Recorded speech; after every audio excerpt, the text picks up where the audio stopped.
instead of taking responsibility for her inaction, disgracefully, she's literally accusing the president of killing people. Here she was this morning. Earlier, delay and denial cause deaths. Tammy, it's incredible to me. I mean, a few weeks ago she did this, but in a kind of less direct way, where she said that his actions had resulted, in killing people. And now she's got a lot of blowback for that. Now she's doubled down on it. It's totally shameless. It is, and let's remember, as the president was making his decisions in late January and early February, what was she doing? She was impeaching the president. They are really hoping that people somehow forget about that. But even during that time, the American people didn't like it, and his approval rating went up. They didn't like what they were seeing. So this is a remarkable turn of events where look, this is an existential issue.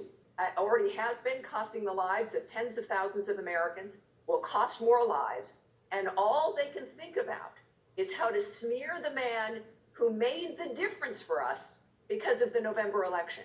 That is all they can think about. Now, this brings to mind for the American people to think about.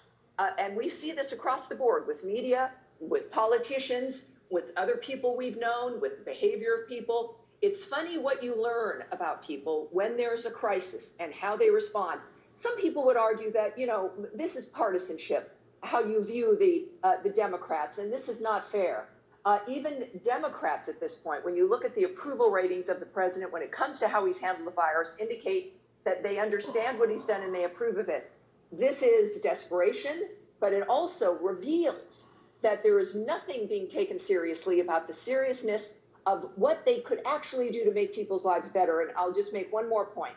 Yes, individuals have filed for unemployment and businesses might go bankrupt, and we look at the detail of that. But in the middle of that remains the psychological impact on people who don't know what tomorrow brings. This is unacceptable for the greatest country on earth. And that is what the Democrats have created.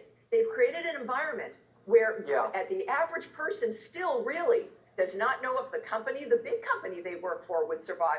Neiman Marcus is expected to file for bankruptcy next week. These are remarkable times in the emotional impact for how people view their own lives and what the future holds. And shame on her.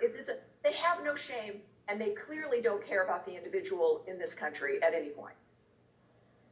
That's right. I mean, that's really strongly put, and I totally agree. And I would, if we went on TV, I'd speak even more strong terms, because every time I see her, I just get so angry with her attitude, just like politicizing this to an unbelievable degree. Matt, I mean, she's saying all this about the president, and at the same time, for political reasons, she's blocking the money. She's been doing it for over a week now, blocking the lifeline money for small businesses. And they go on about how they're the party of working people. I mean, if she says the president is killing people, then are we entitled to say the same applies to all the consequences from her actions on small business, or lack of action? Nancy Pelosi is the hypocrite of the House. While Donald Trump was shutting down travel from China, Nancy Pelosi was volunteering as a tour guide in Chinatown. And she said she did so that there wouldn't be racist attacks. And really, that's just the Democrats resorting to identity politics. But it is, in fact, Nancy Pelosi who is directly responsible for the death of businesses. It's really rich for her to talk about any delays by the president when her delays in reauthorizing the Paycheck Protection Bill will result in the death of businesses that will never come back.